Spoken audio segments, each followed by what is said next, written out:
I'm so glad to be here with you all today on the Venture Cafe in Philadelphia to talk about one of my favorite subjects, which is how to be a subject matter expert for your elected officials. And it's definitely a time that a lot of people are paying attention to their elected officials, what they're doing, what they're not doing.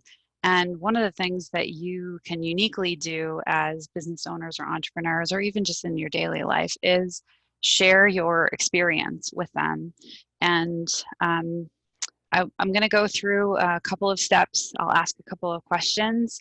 And by the end of our 45 or 30 minutes together, you'll have some real tools that will help you figure out how best to get in touch with your elected officials, what they want to hear about, and also hear hopefully some lessons learned from our office. So I'm going to share my screen.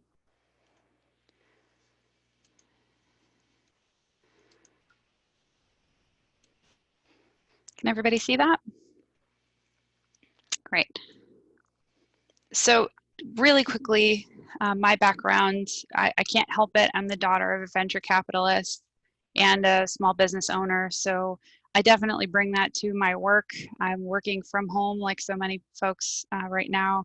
I'm a mom of 2 kids who are in school and are gearing up for a hybrid model this fall.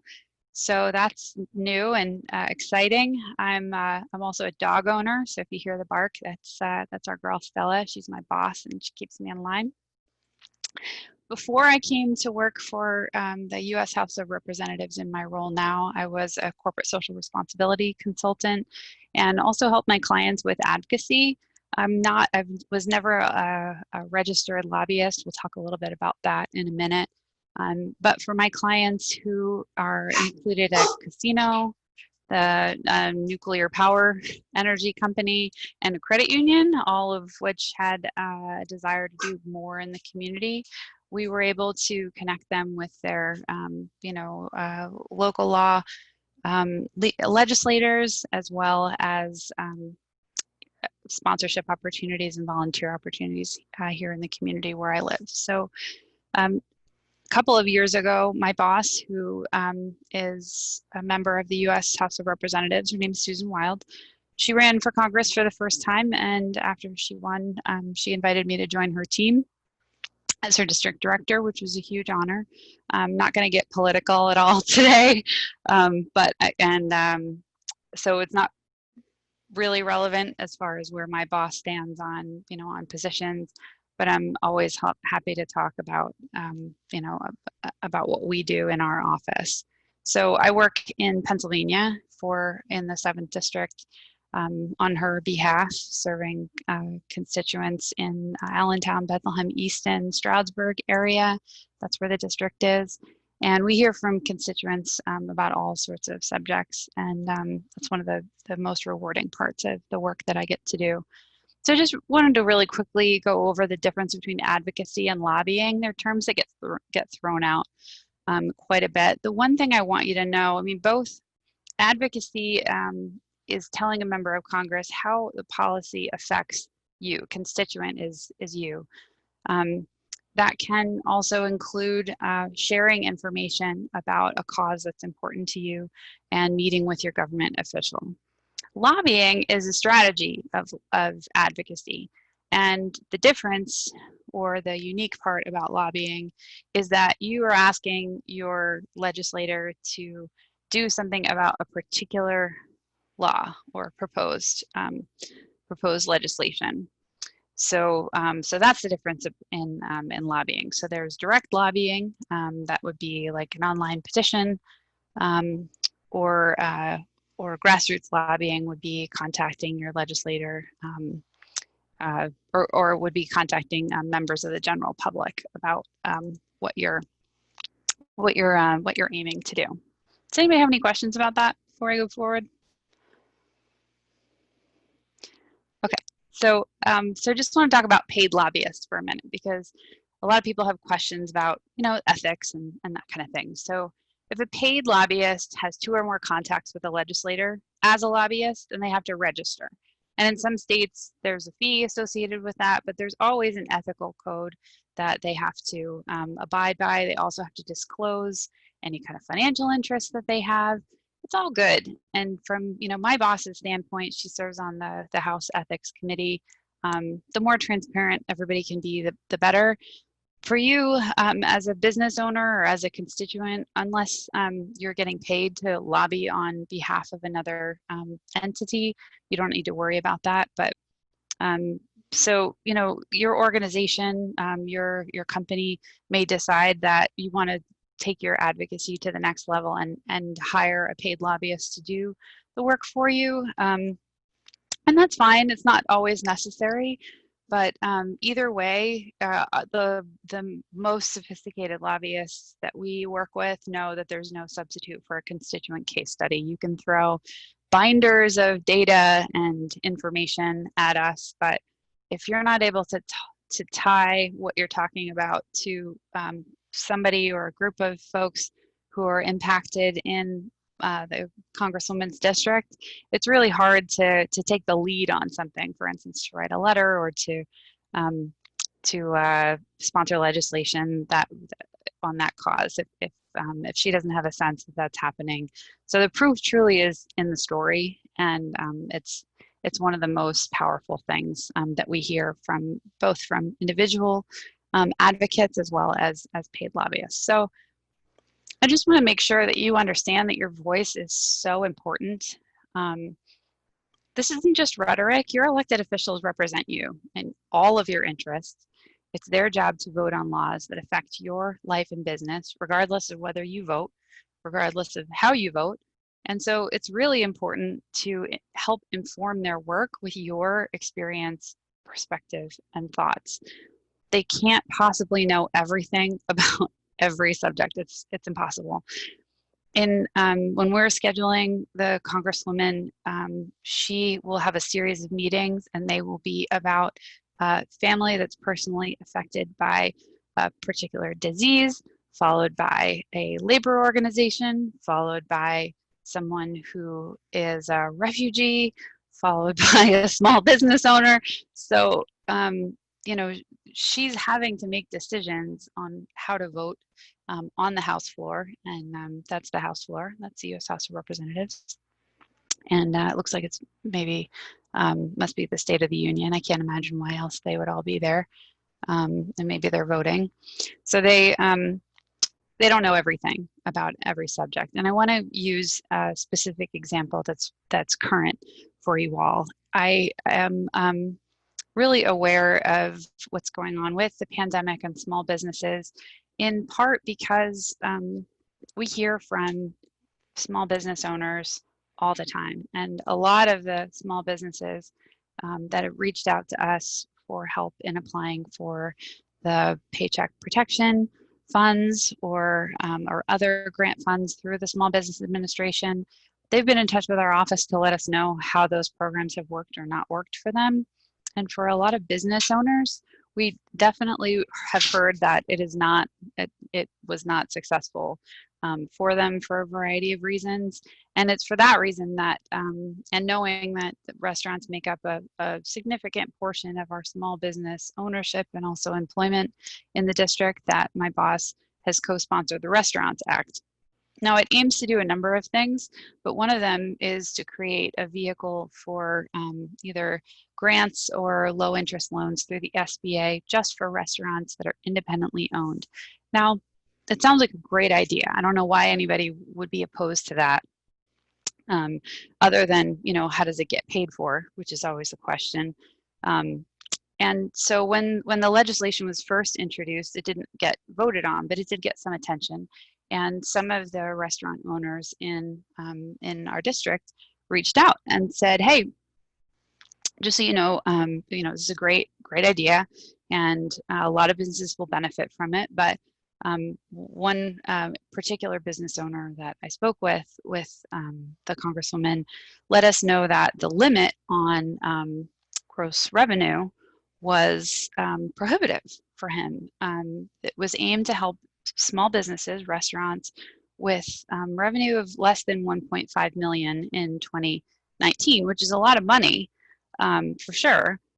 But his business is a seafood restaurant, and so he may do the same volume of business as a, Italian restaurant, let's say, but the margins are much larger, and so his revenue is much higher.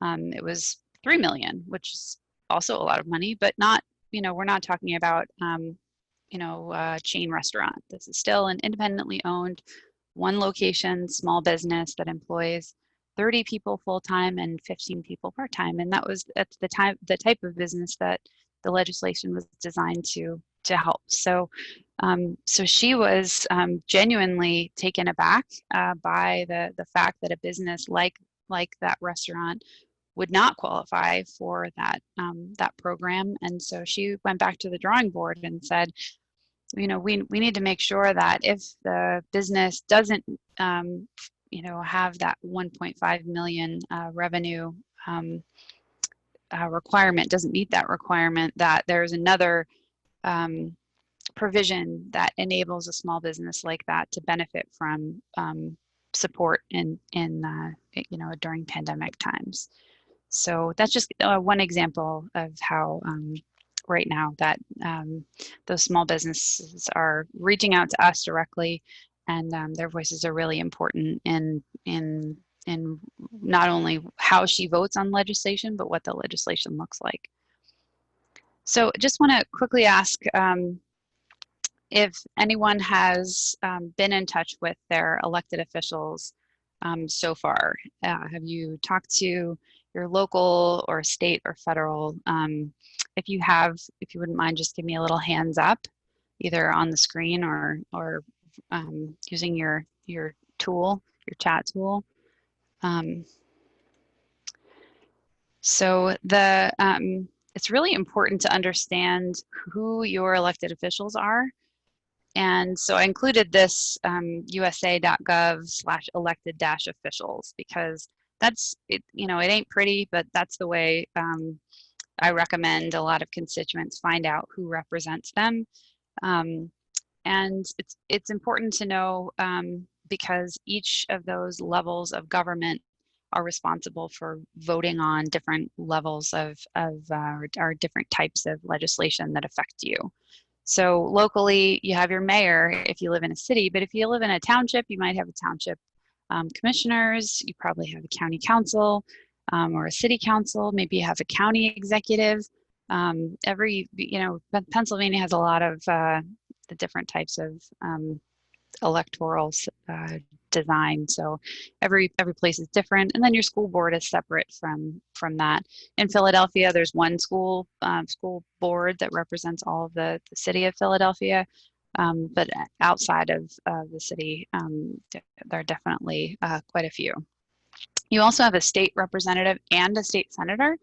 And on a federal level, you have a congressperson. We have a couple U.S. senators in Pennsylvania, Casey and Toomey, and of course our president.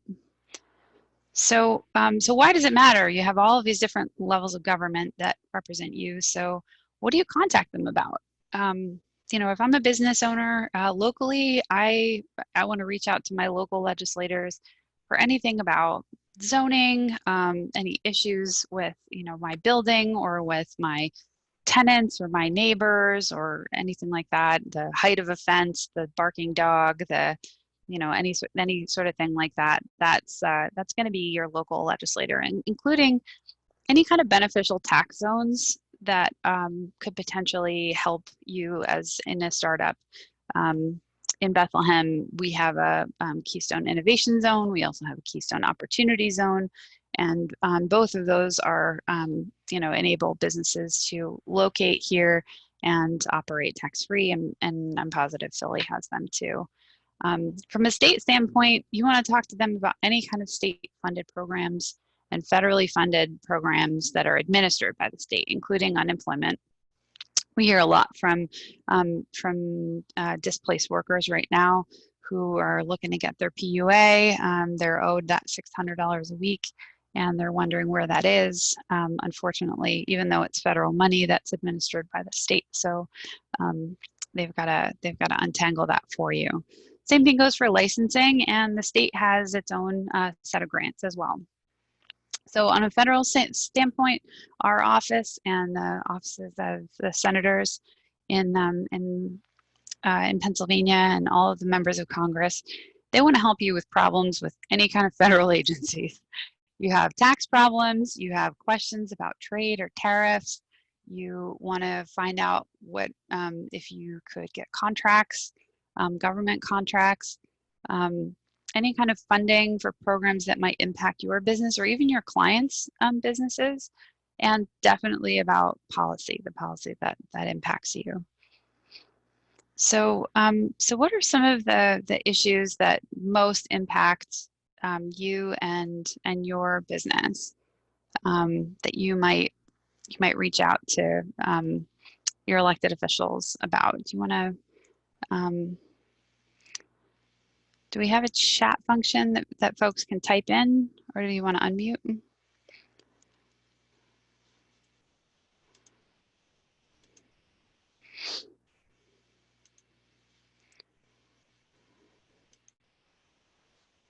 So are there any issues that you're having with your business now as a result of the pandemic that you might need, you know, some guidance from your elected officials about?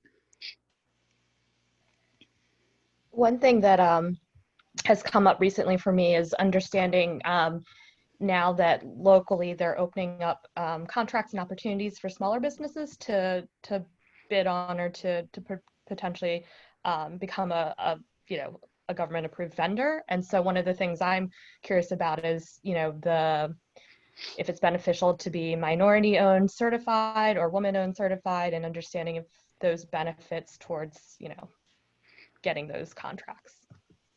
Yeah, good question. It's not a small effort to get the certification the first time. A little bit easier to renew year over year, and you have to consider whether you want to go through that same process with Pennsylvania, with the federal government, with other states. Certainly, the business that I worked for before was in Pennsylvania. They call it a disadvantaged business entity, a DBE. And we were able to get quite a bit of work, like a slice of a pretty big state contract through that. Does anybody in the group have a DBE cert now, either with Pennsylvania or with the federal government? Charlie, I see you're familiar with it. I mean, I'm familiar with like some of the processes and such, because like, I've actually been to a couple of the meetings before, but I've never actually pursued it. That's the only thing. It's yeah, it is a lot. It is a lot, and I've also heard just probably 5 book worths of horror stories in the process that probably could that probably need like a good ear for, but that might be enough. Yeah, for sure. It's you know, it depends on the type of work that you want to get. We were able to do some public involvement contracts, subcontracts for engineering firms who are working for PennDOT. Seems highly specific. You're talking multi-million-dollar contracts for PennDOT would hire us to, or would hire this engineering firm to do a big project for them, and the engineers, you know, needed 10%, at least at the time, 10% of the work to be done by DBEs, and that could be a backhoe operator to a community outreach firm like ours. So you know, the state didn't care which DBEs did it, but that engineering firm would go to the website and see who they could plug into their team so that they could qualify to even apply for, to even bid on the work. The same thing goes for the federal government. So, you know, multi-million-dollar engineering contract, and we might get, you know, $25,000 or $50,000 contract, which is, you know, real money. So it depends on the type of business that you that you want. And yeah, I mean, it's they are PennDOT is only one agency within Pennsylvania that you might want to work for. but we operated as a sub, and it so really our client was the engineering firm. So we weren't directly actually contracted with the state, and the same goes for the federal government. We've talked with companies that want to bid on software for the Bureau of Prisons. And so it's not always the direct operation of, like, we weren't actually laying tar, but we were doing work for PennDOT. So our office, the Congresswoman's office, will often ask for what we call full and fair consideration. So if your business is bidding on doing some work for the federal government, then you can ask your elected officials to support your application. We can't endorse because, I don't know anything about software or whether their company is reputable or the best choice, but we can always support their application and just acknowledge that they're here in our district and they spoke with us, and we support their application and just ask them for what they call full and fair consideration. And that's not an ethical conflict, so long as nobody in our staff, including the boss, has any sort of financial connection to that company. Always got to ask. Anything else? Yeah, I guess just to continue on with some of that subject matter, obviously. So in this case, I said in the chat box, the horror stories are mostly for PennDOT, but it wasn't necessarily within the bidding process or anything of that nature, but rather from, let's say, just while the contract is in progress, while it was awarded and everything, while they're actually working the contract, whether it be a sub or prime, they not being treated, they not being treated fairly, they're not being treated well, in comparison to, let's say, another contractor working the same or alongside, so it's so I guess in that vein, would your office or would any one of the other one of the other legislative offices would be able to help in some of that regard as well? Because I ask because not because of those horror stories, but even more horror stories that were even much more publicized. I remember there was one that dealt with the Army Corps of Engineers, and I think I forget her name already, but it was it was a 10-year long controversy. And so I guess really just in the vein of while working the contract, just making sure that the contractors are actually being treated well, treated fairly, compared to others. Yeah, great point. On a state level, that would be your state legislators that would intervene on your behalf. You elect them to represent you.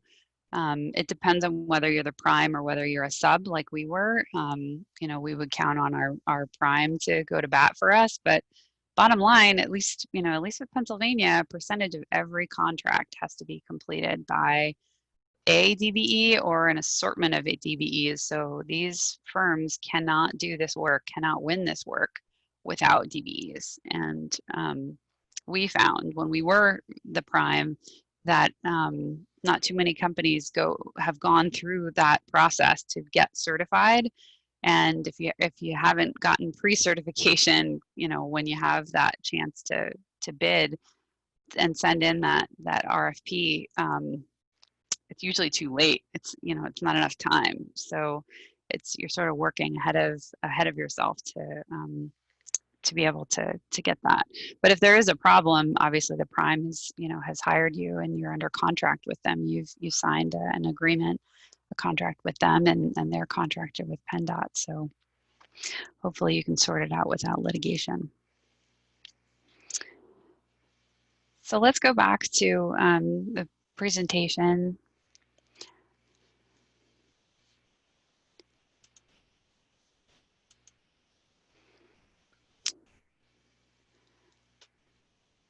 And I wanted to share with you a couple of resources that I use because I like to know what my elected officials are up to. Obviously, you can subscribe to newsletters and social media channels. All of that is controlled by the elected official, right? So that's not terribly neutral. It's informative, but if you want the big picture, you also want to join organizations or get affiliated with groups that represent your views or your industry. And you may already be involved with professional associations. A lot of them have public policy committees or a public policy staff person that can give you updates. Political groups that work with with elected officials, and that could be any any political party. Just do your political party plus your municipality, and you'll find your committees that you can get involved with, and definitely your chambers of commerce.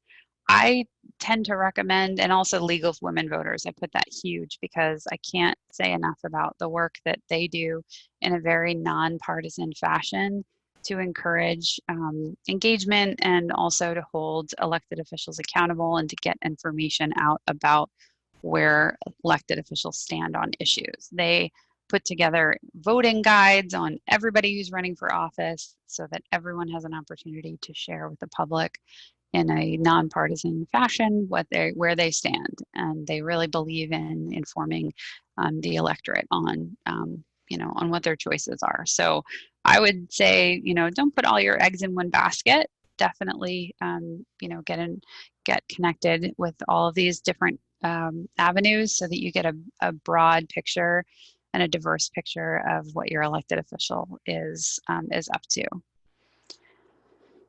So this last piece I wanted to share, a lot of people ask me, what's the best way to get my message across to the congresswoman or to my legislator?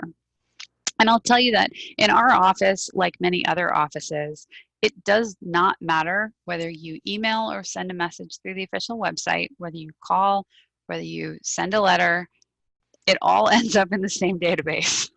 You can fax it too. I didn't even include that. Some groups think, well, if I fax it, it'll really get attention. Like it literally, in order to get the report to this member of Congress that I work for, it all funnels through the same database. So it does not matter. So if you feel like you are most comfortable sharing your story in writing, by all means, just send an email through the website. It's going to get to the congresswoman the same way it would if you called the office. If you feel like, no, I really want to, get face to face with my elected official. Some of them will have town hall meetings. You can show up at their town hall and ask them a question and hopefully get an answer. You can also schedule a meeting. You can ask to schedule a meeting. And maybe you don't want to take it that far. Maybe you just want to pass it along, or like, here's an article that I think, and this is what, that I think you would be interested in. And here's why I think it would be informative to you.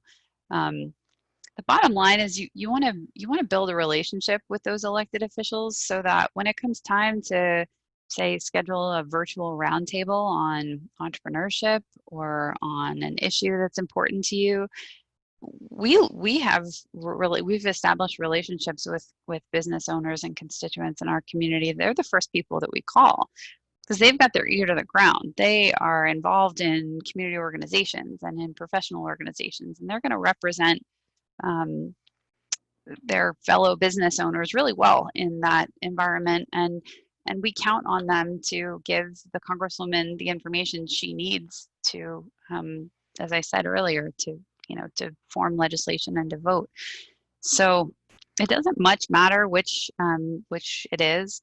To be honest, a petition like the one we have here for universal suffrage, it is good for your federal legislator to see that, but unless it includes your email address and your mailing address, let's start with mailing address. We can't verify the names on a signed petition are actually members of our community who are residents of our district and the congresswoman's constituents. So there's no way for us, like I said, in our database to track you, Joe Smith, who has written into the office with, your signature on a petition. It's good to know, but in terms of relationship building, we want to know how to get back to you, because ideally, when you reach out to the office, it may not be the congresswoman who answers, but we'll get you a response. If you have a question or you want to know where she stands, or you just want to inform her, she wants to get back to you. So she'll email you or she'll send you something in the mail if you know, if you want.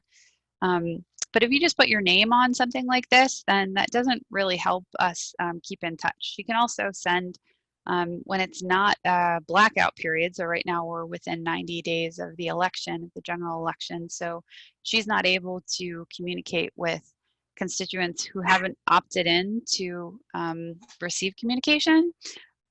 So you may have seen a mailer maybe a few weeks ago from your member of Congress, and that's because that was the last chance for them to do that until after the election. So, so you definitely want to opt in to receive updates from your elected officials, and also just make sure you share your best contact information, how you'd like to keep in touch, because then if something comes up, for instance, she's working right now and is going to vote on a package on Saturday in Washington that will include an extension of the PPP program, which helped a lot of small business owners and hopefully will help more. So she wants to, you know, to hear how the PPP went for the first go around. And also wants to keep in touch and let people know, you know, you contacted our office in March about the first PPP. Here's an update on the program. So whether or not you receive the funds, you can, you know, we can keep in touch with constituents who share their contact information with us, and that can be really meaningful and hopefully lead to a long-term relationship. So keeping in touch is great. We love to hear from constituents repeatedly about, you know, hey, just following up, like, remember that phone call we had, and, you know, just letting you know that the circumstances changed and this is how it's impacting me. That's really helpful. And it's not, as I said, it's not political. So ethically, you know, we don't work on the campaign. We can't talk about the campaign. We can't talk about you know, anything related to how to get a yard sign or how to make a contribution. There's, you know, very strict rules around that. So it's not as if we're emailing because we want you to vote one way or another. You know, when you get a chance to go to the polls in November, it's legitimately just because she represents you and wants you to have access to, you know, every opportunity that you possibly can.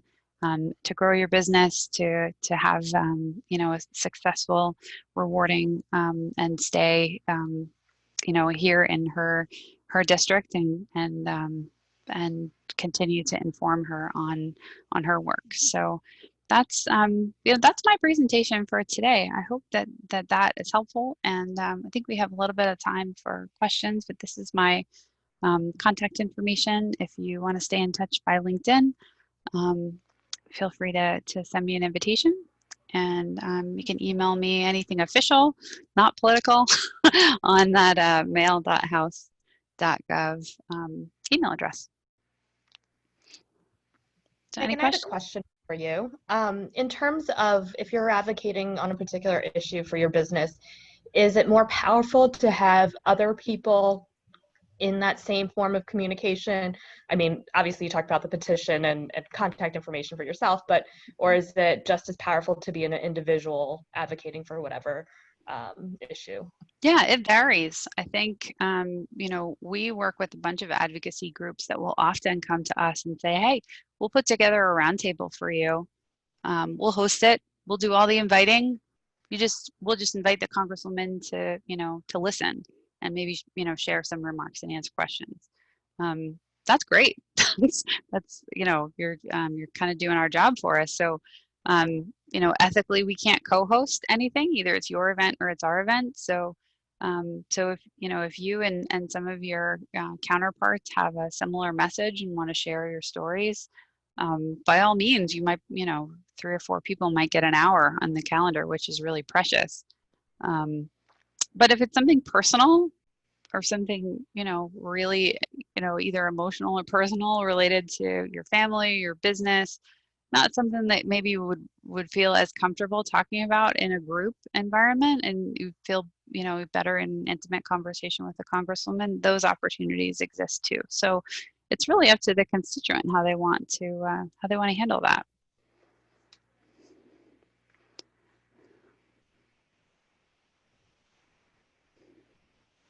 And I wanted to share too that, you know, when you, hopefully your elected official will help guide you no matter what.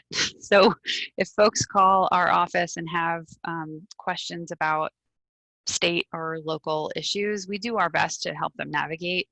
So if you're not sure who to call, you know, don't get like analysis paralysis, just like call somebody and say, hey, I'm not sure if you can help me with this, but we get a lot of calls about unemployment right now, and nope, you know, we're not able to directly help. I wish we could, but, you know, happy to look up who your state representative is, and they can help you. They can inquire on your behalf to the state, and here's the phone number. And our state, you know, elected officials do the same. So, so even if you're not sure, don't be afraid to reach out.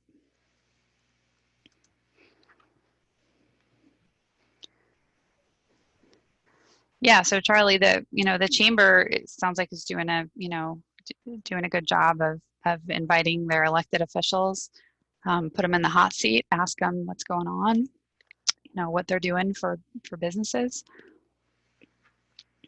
So Bob, about the post office.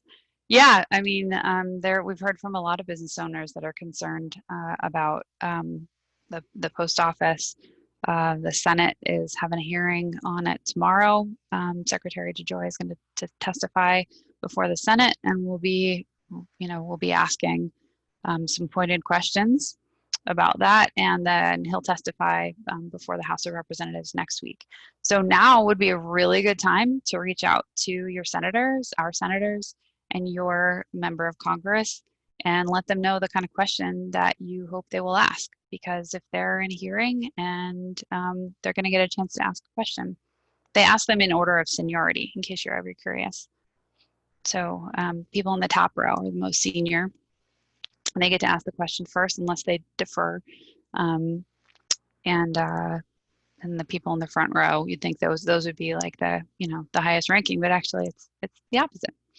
So when you're watching the hearing and you see them questioning Secretary DeJoy, and hopefully they will ask the question that you have asked them to ask, you will know where your elected official ranks.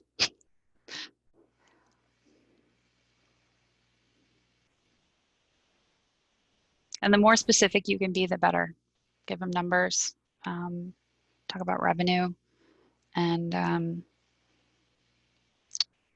there was a post office in our district that had its hours adjusted, reduced, and we were able to inquire because we heard from folks who were concerned about that, and we were able to get the hours reinstated to what they were.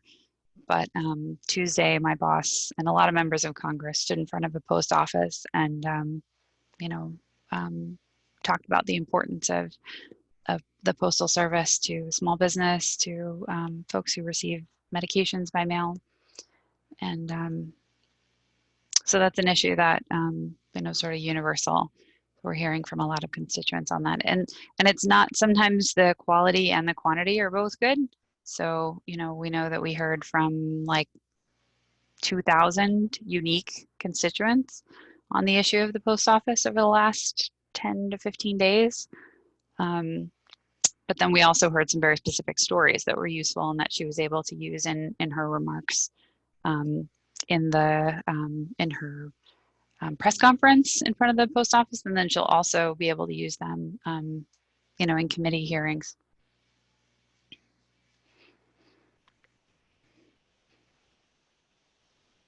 Any other questions? I know we're getting close to the end of our time. Yes, I guess I'll throw one out there. Throw another one out there. So over this past like year or so, I've watched. Well, I've been watching this guy on YouTube, but over the past year or so, he's been dedicating a pretty significant amount of time to. So he runs like a little MacBook repair shop up in New York City, but that's besides the point. he'd kind of been like traveling around kind of the different state legislatures, like whenever they would announce a public hearing on this one issue that affects his business and actually quite a few other small businesses that do similar things, obviously in other locales. But so I was just kind of wondering, like in terms of like, let's say like a legislator or a legislature would schedule like a public hearing for a certain issue, like I know in his videos, like he kind of outlined, like how in certain, like at least in certain places, like you have to sign in, you have to say which position you take or something like that. But obviously that doesn't really like paint, the full picture in general of how, let's say, a public hearing would work in a legislature, i.e., not like a chamber of commerce meeting or like a privately hosted function where they just invite a legislator over. So I was just wondering like how that works in general. Yeah, I mean, some are open to the public, and it's your tax dollars that pay their salaries and keep the lights on in those buildings, so you're entitled to go into them. I think they keep track of which side you're on because they don't want it to be too lopsided in the audience, especially if there's limited seating. And there's protests for sure too. It sometimes goes on and likely will go on in the case of the post office situation. So, if you have a chance to go like to Harrisburg or to Washington to meet with your elected official, I would always recommend taking the time to do that because it is really impactful. But if you don't have the time or the funds, you should know that there are definitely ways to communicate with your elected officials without physically showing up. And not for nothing, you may, in your business ethics, you may not want to come out publicly and state where you stand. Maybe you're not able to on an issue, and so you have to figure out for yourself how much of your personal self you want to share in that aspect. I know that like I represent something bigger than myself at this point, working as I'm an employee of the U.S. House of Representatives. So I can't just like sign a petition for something in my city. But lucky me, I know all of those people individually. So I send my message, but my name may not be on the list with 100 other people, but I send that same message individually and, using my personal email and letting them know, hey, me, and, I can't publicly come out and say this. But I want you to know that this is important to me and we have this relationship. So, even I'm advocating on behalf of things that are important in my community too. So you have to evaluate that for yourself. And if there are, elected officials that aren't, in line with your values, don't be afraid to tell them anyway. They could change their minds, even if they've always voted a certain way on a certain issue. If they feel like all their constituents are singing the same song, it's like at some point they need to figure out like, oh, if I want to represent my district, I need to, reflect the values that they have. So, one of the advocacy campaigns that I got to work on was to advocate for the state budget health and human services line item. And we did that by empowering individual families to meet their elected officials and ask them to remember them when they were voting on health and human services funding, because the programs that they or their children or their loved one benefited from were on the line if those funds weren't continued in the following year's budget. And it's incredibly empowering for folks to reach out to their elected officials on an issue that affects them personally, and that really resonated with me at the time. And even now, when I see those elected officials, I remember the way that they treated those families, good and bad, and it made an impression on me, and it definitely made an impression on the families as well. And you can remember that for when you vote.